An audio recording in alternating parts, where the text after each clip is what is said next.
Hello, welcome to the Relatively Andre channel. My name is Andre, and for my first video, you read the title, I will be talking about my experience interning at the Cosmic Ray Division in Armenia.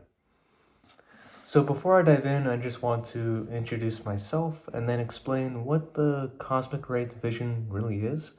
And then I'll talk about the people I met, the work, the food I ate, miscellaneous, meaning other things I did during that summer besides working at the Cosmic Ray Division, and then a reflection.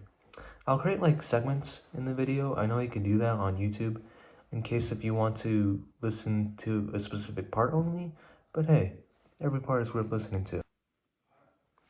So about me, you know my name already. I'm fully Armenian. I attend UC Riverside for my undergraduate studies as a physics major, and I'm about to enter my sophomore year.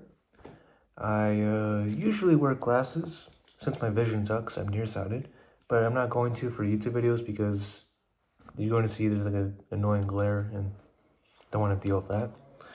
I like to run long distance because I'm skinny. I like to watch movies. I'm an Eagle Scout. And in exactly 23 days from now, from the time I post this video, Pacific time, my teenage years are going to end. Yay! But anyways, why the Cosmic Ray Division? Why physics? Why or how did I even get this position? Well, my interest in physics primarily started in high school where I took a couple of classes, and ever since then I just love how it makes me think of everything differently, of how everything interacts with each other.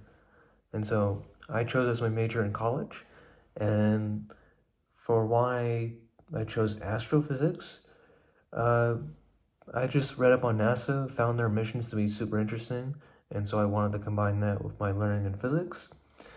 For seeking out this internship, I didn't want to just do nothing over the summer. I wanted to get some early work experience, get ahead of the game. And so I asked my parents, I was like, could you help me find a place where I could work? And so my mother, she contacted Michael Klugian, and Michael Klugian worked very hard to contact Anahid Urimian, to whom I sent my resume, and then the experience just unfolds from there. And so what is the Cosmic Ray Division? I'll only talk a little bit about it because you can Google this online and find everything. I don't want to repeat everything word for word, and so I'll just talk about the most important parts. It is a center for high-energy astrophysics, space weather research, and atmospheric physics. It's been established in 1943, so it's been one of the world's longest-running cosmic ray monitoring stations. And speaking of, there's two stations. The one I'm currently at is the Nor-Amperth station, that is 2,000 meters in altitude. The Aragat station is at 3,200 meters in altitude. So for Americans out there, that's 6,000 feet and then a little over 10,000 feet. And many cosmic ray experience at these stations have just provided so many insightful knowledge of particle physics way before particle accelerators even became a thing. And so in other words, the Cosmic Ray Division has practically pioneered cosmic ray research. So as I mentioned, I'm in a Nor-Amperth station. I've been living here for like 3 months. I've been to the Aragat station I think 3 times, and up there it's very beautiful. You can see the Ararat mountain from up there. But the Nor-Amperth station is what I'm more familiar with. There's a great dining hall here and a very cool laboratory. But enough of me just talking about it. Let me give you a tour. So right now we're by the entrance of the Nor-Amperth station. Let's check out what's inside.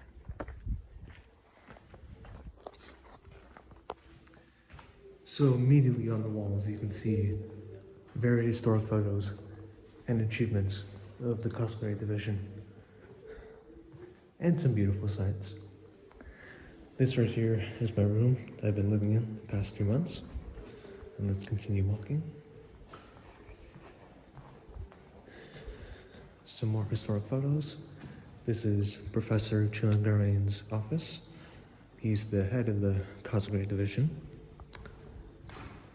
This right here is the lounge area where we usually go in the evening just to hang out and watch some TV. Now let's go upstairs.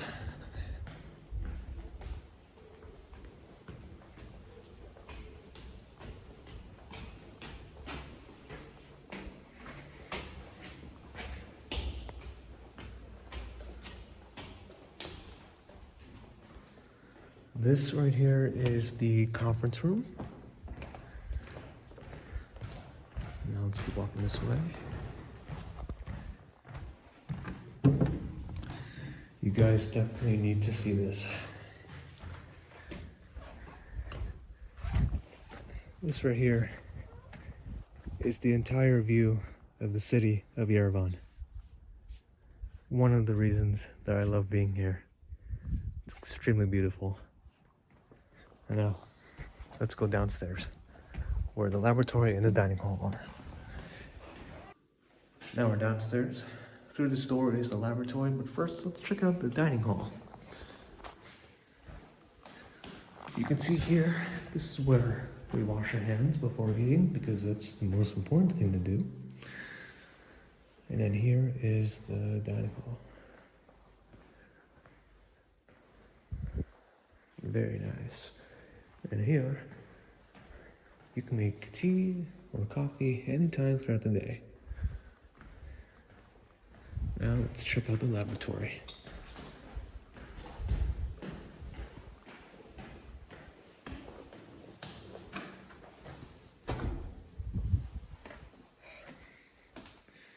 You'll see it's not as clean as it could be, but that's because the Cosmic Ray Division has stopped receiving funding since the Soviet Union collapsed.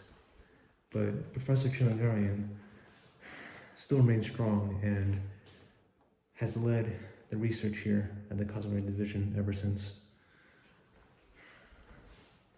This machine I actually got to work with because another person, who I mentioned later, taught me how to work with it. This creates the parts of the Cosmic Ray detector. Let's continue on. This is where I work. I work with this computer. Apologies for the background noise, that's because of the electronics. You'll see power supply. There's so much hardware that we deal with here.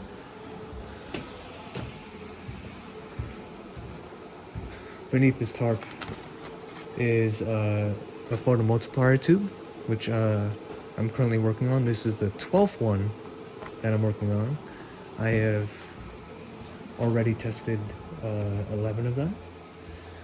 And, oh, yeah, I can't forget about these. Yeah, these are all of the Cosmic Ray detectors. And there's an upstairs as well.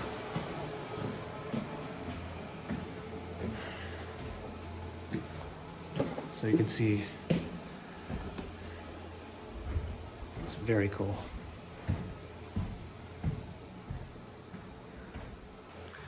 I mentioned that this station hasn't received much funding, and that's why the point of this video is to spread awareness of this place. So hopefully more people can donate and more people can intern here. And so that's the end of the tour. Let's go back. So now let's talk about the people I met. I will talk about them individually because I have quite a bit to say for each person. So the first person is the man himself, who I mentioned earlier, Professor Chilangarian. I will be honest, I did not recognize him at first. And it's because when you search up on Google the Cosmic Ray Division, you pull up the site, and then there's an image of him like at the bottom. That's what I relied on, like going into this and like expecting him to look like. But that picture was taken before I was born. And so when we met, we both just said like, hi, and then a couple of seconds of silence, and then after, it like finally clicked to me, and I was like, wait, are you Chilangarian? And then he said yes. I was like, oh, oh, Chilingarian. Hi, nice to meet you. But yeah, as I've said, Chilingarian is the head of the Cosmic Ray Division. He's been leading all of the research here. He has such a vast experience in high energy astrophysics, cosmic ray physics, machine learning, data acquisition, multivariate statistical data analysis, space weather, atmospheric electricity, and lightning physics, which is just mind blowing. It's so cool. And he's made like so many results, scientific results and discoveries. Like I have his biography right here. I'm gonna list you some results he founded. The discovery of the features of galactic cosmic ray spectra, discovery of energetic protons accelerated in the vicinity of the sun, discovery of simultaneous fluxes of electrons, gamma rays, and neutrons, discovery of the cloud extensive showers, discovery of long-lasting radiation from thunderclouds. And there's a lot more. And I asked Chilingarian why he chose physics. And there's no like dramatic story or anything behind it. I think from what I remember, it was just that he was interested in it and his classmates sort of influenced him. And I remember he also said that back then there wasn't much option for careers. Like it was either the industry or science, which was his words. So, but besides physics, he's a really caring person, and I could tell because every time he would like, "You need to eat more, Andre. You're so skinny. You need to gain 10 kilograms by the end of this internship." And like that to me, I could just tell that he really cares about me. And so like he may seem intimidating at first because of this amount of experience he has and the work he's done and like how professional it is. But like once you get to know him, you know he's a really calm and chill guy. And so the next person that I want to talk about is Kajik. Man, I got to bond with him very well. I just recently said goodbye to him, my last goodbye, because he won't be here tomorrow when I leave to the airport, and I almost teared up during that. And so, yeah, Kajik, he's a technician who works here, and he was my laboratory partner. He basically showed me the ropes around here, how everything is done, how to do the work properly. He taught me it all. Without him, I would not have known what to do. Kajik doesn't speak English fluently.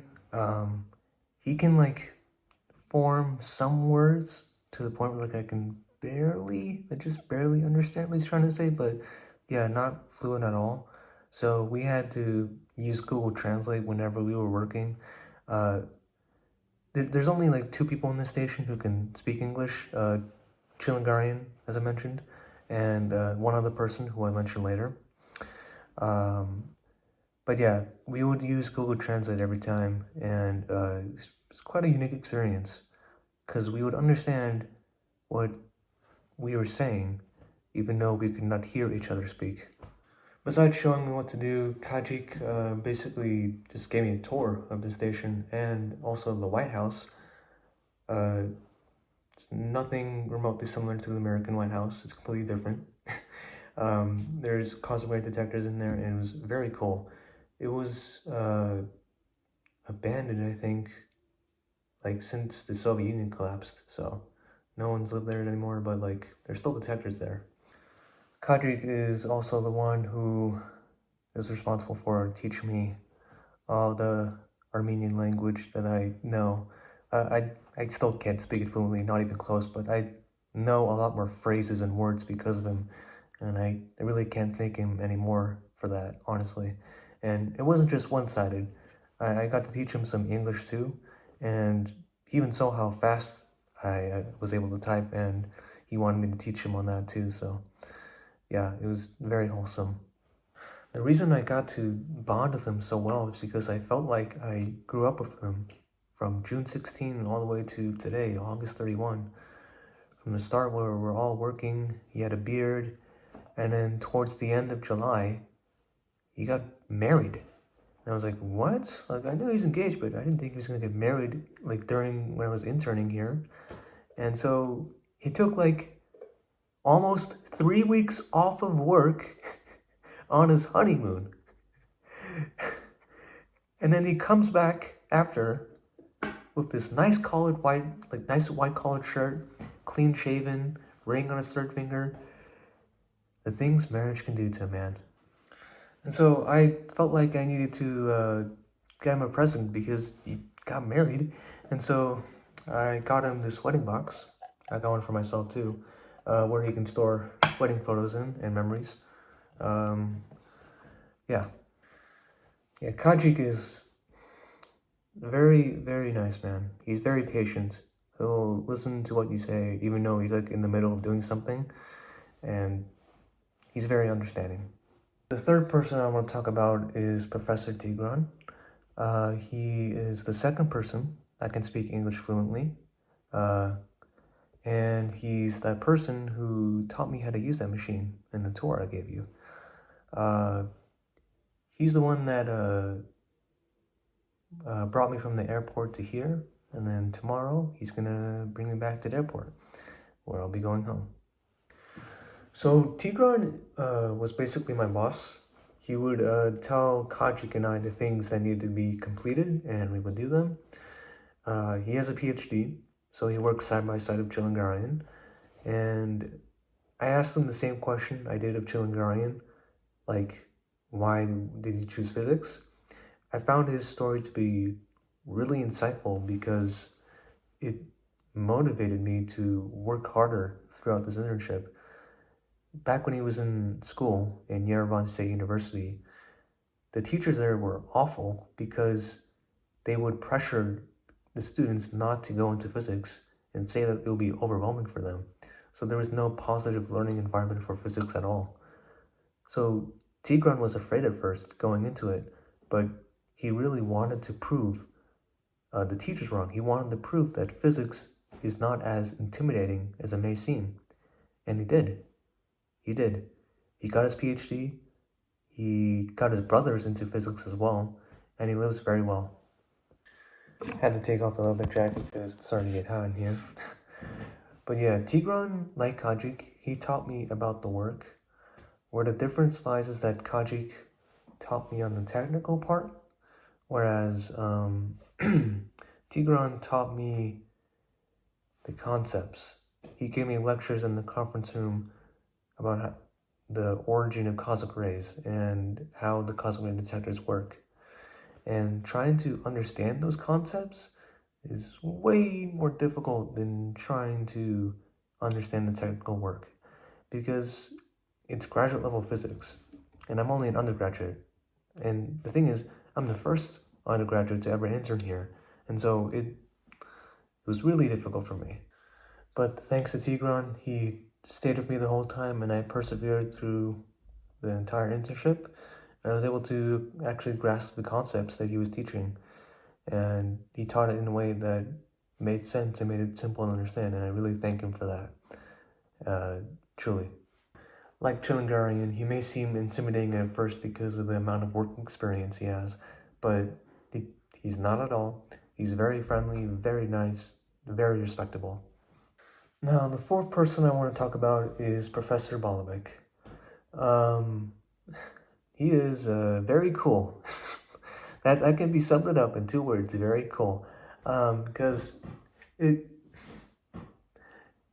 going to name you 3 facts about him, and you tell me that these are not just like the 3 most random things to just go together. So the first thing, he has a PhD in physics. The second, he's commander-in-chief of the Armenian military. The third, he has a bee farm. Like, what?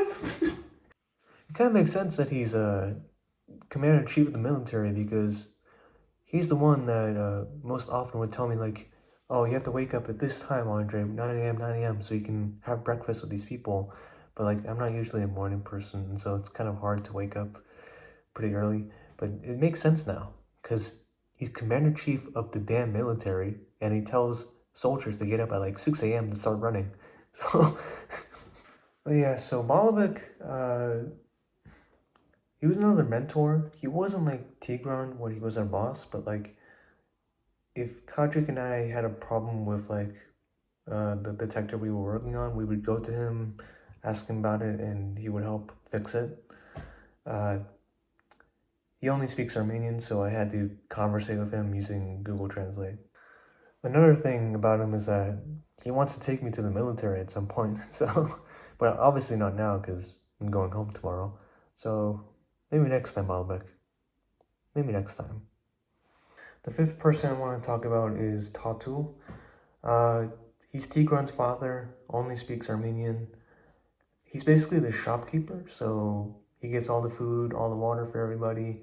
Anytime that I want to go to the supermarket, he comes with me, so I get the food I want. He has a lot of manual labor skills. Like one time the lock on my door wasn't working, he was able to fix it. The other time I stumbled upon him in the laboratory, like just fixing a random door. And yeah, he's taught these skills to Tigran, and Tigran has picked it up since childhood also, so it's very, very cool. And he's very... Okay, I know this sounds repetitive, but like, saying that they're like all nice and friendly, but they were. And Tatu was very friendly also. Very friendly, very welcoming to me. The sixth and seventh person I want to talk about at the same time because they both did the same thing, had the same role. Two women who prepared the meals for everybody, Anahid and Anush. Not Anahid Urmian, it's a different Anahid.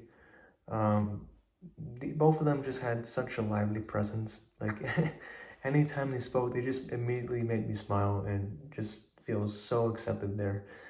And they work very hard. I feel like more people need to recognize that. And like Anahid particularly had like back problems, and like it was very hot for her. Like during one day, I asked to help her, but then she was like, no, I got it.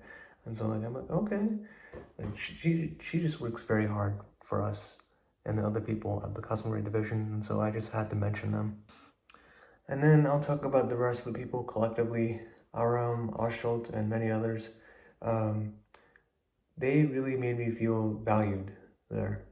I mean, the biggest challenge obviously was communication, because like they only all spoke Armenian. I had to use Google Translate, but like sometimes I would try my best to speak to them in Armenian. They would try to speak back to me in Armenian. I would try to understand it, but like most of the time I couldn't. And yeah, but like yeah, I really got to know them well. They got to know me well. They're really just amazing people that I got to bond with so closely. And so now let's talk about the work. I'm not going to dive too deep into the physics of cosmic rays and the processes of photomultiplier tubes and step-by-step how they work, because I don't want to make it too boring for any non-physics people out there, but maybe I'll make a separate video on that later for anyone curious. But I will explain this one concept as simple as I can so everyone can understand. Cosmic rays are these high energy particles that can originate from almost anything in space, from the sun, galaxies, black holes, and they travel at near the speed of light. And eventually they collide with Earth's atmosphere. And when they do, they interact with the atoms in the atmosphere, mostly nitrogen atoms. And when the cosmic ray particle interacts with the nitrogen atoms, it loses energy. And when it loses energy, it creates these secondary particles, muons, gammas, electrons, and these secondary particles are what we're able to register with these photomultiplier tubes. And so what was I doing and why? Most of my work involved calibrating photomultiplier tubes in order to find their optimal high voltage range. Photomultiplier tubes, I'll just call them PMTs for short, at their optimal high voltage range, they provide stable particle count rates, and that's why it's more desirable. Testing up these PMTs, it ensures low background noise, stability, and uniformity, and so therefore the data we collect authentically reflects the physics. Testing also lets us monitor a PMT's performance over time because they can kind of degrade within use. So before data collection can begin, there must be a computer that's connected to a converter and power supply. this is how the PMT's voltage can be changed. A logarithmic ADC must also be connected in order to store the collected data in the count and spectrum files. And then we use the computer to input the necessary commands to change the voltage of the PMT through 50 voltage increments every 15 minutes, from 900 volts to 2100 volts, or something close to that. And so after we've collected all the data, we take the data from the count file that the logarithmic ADC creates, and we create a plateau graph, which looks like this. The y-axis is the average particle count, and the x-axis is the high voltage from 900 to like 2100 volts. And so in the plateau graph, this right here, this region where it's flat, that's the optimal high voltage range. Not this part, and not this part, but right here, where it's flat. There's a lot more to the data collection, but that's sort of the gist of it. I just don't want to make this video too long, and I think it's already over like 23 minutes. But yeah, during my time here, I've successfully calibrated 11 PMTs. I think I said during the tour I gave that I was working on the 12th one, but I wasn't able to finish it. I had to get ready to pack because I'm waking up very early tomorrow. So yeah, quite unfortunate, but 11 is still pretty good. I'm very happy with that because from what I remember, Tigran said that most of his students, PhD students, I think, weren't able to even test one PMT or don't even know how to. And so I'm just very proud of what I did. Now let's talk about the food. I'm very picky. I'm the type of guy where if I find myself at a sushi restaurant because of a family function or whatever, I'll order chicken katsu because that's the closest I'll get to chicken nuggets. And don't get me wrong, I love some Armenian food, like manti, kebab. Yeah, that's about it. But don't worry, I survived, thankfully. But yeah, I couldn't eat most of their food. They had soup often, which I think is just like mountain food to get you sustained at high altitude. But yeah, my diet mainly consisted of scrambled eggs, pasta, sometimes cucumbers, manti, chicken nuggets, and lavash. Lavash is Armenian bread. It is, as they say in Armenian, shut love. Oh yeah, and I also had the apricots there. It's the #1 fruit in Armenia, I think. And it was actually way better than I expected, so I think it does deserve that title. And I also had the watermelon there, so yeah, not all meat and starch that I had, so we're good. So now, miscellaneous. What other things did I do besides the cosmic ray division? Well, I did go down to Yerevan 3 times. The first time was to meet up with some close acquaintances from the Trails for Change organization. I would have ended up working there if I didn't get accepted here. That organization, it's a lot of manual labor work. They pave trails in Armenia. It's very impactful. The second time that I went to Yerevan, I went with Tigran and Balabek. We first stopped in the Burikan village, and oh, I forgot to mention, most of the people here, or pretty much everyone, I think, they all live in the Burikan village. And so we first stopped there, went to Tigran's house, met his family, ate some delicious watermelon, and then we went down to Yerevan, explored some beautiful monasteries, especially the grave of Mesror Mashtrots, the creator of the Armenian alphabet.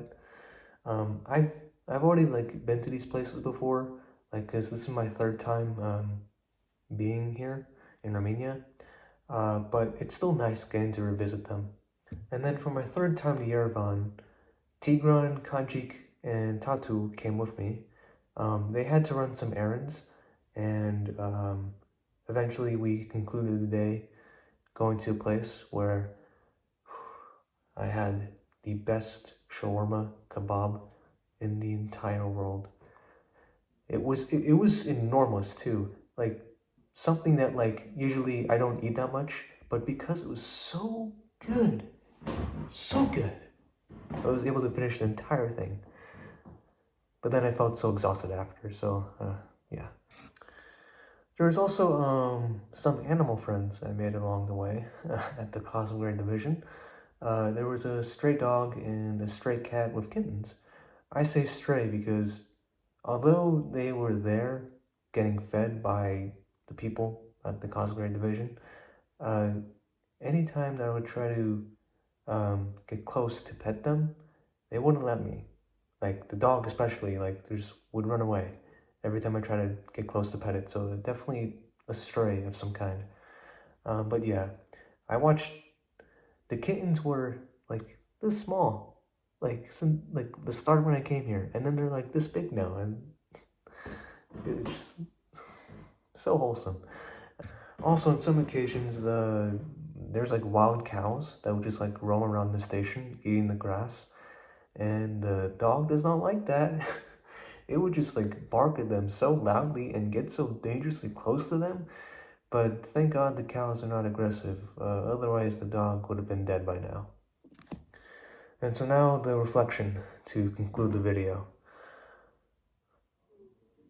This experience truly cannot be described by words, no matter how hard I try. It's something you have to experience yourself in order to really understand how magnificent it is. Um, if if you're a college student right now, American college student, seeking a physics internship, and if you come across this video and right now you're thinking, I'm not Armenian, I won't belong. No, never think that at all. Did you know my biggest fear going into this was that I felt like I wasn't going to belong? Like, sure, I don't have a complete American perspective because I am Armenian, but I don't speak the language. I don't eat the food they eat. I was the only one interning there at the time, so I didn't have anyone to relate to. I'm also the only undergraduate to ever intern there, so I had pressure on me. All of the people there are significantly older than me. The physics there is completely different than the physics I learned back in high school. I felt completely foreign at first. I felt completely foreign to my own home nation. And this experience really did prove that fear wrong. I, I may have spent countless hours on work, but I spent as much, if not more, hours on the wonderful relationships that I just built here. You, you don't just grow in terms of work experience, but you grow as a person, socially and personally. And 3 months is a lot of time to bond with people, and when you leave them, it hurts a lot.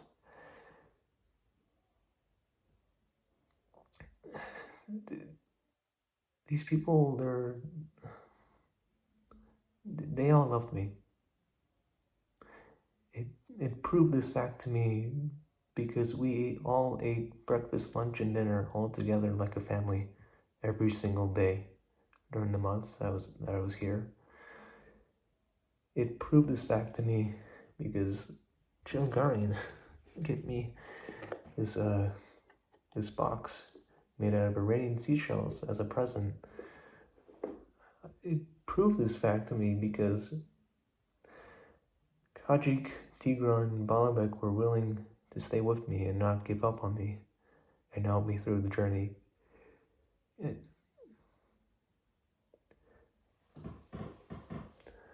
A lot of these people are old and they smoke, or most of them do, and that's not a good combination. And I do plan to come back to Armenia, but it's going to be a while when I do come back, so I feel like when I do come back, some of them may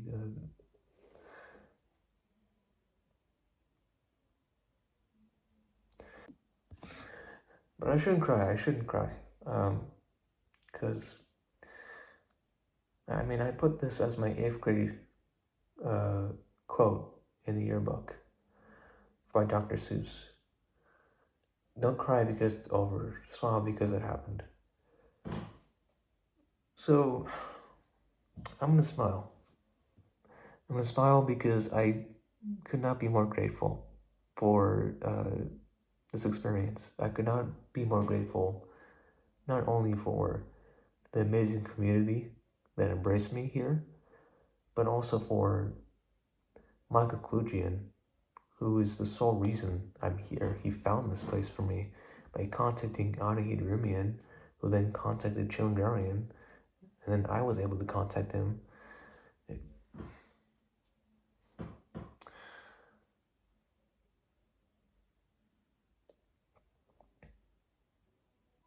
It's really something that every young physics enthusiast should seek out. Truly.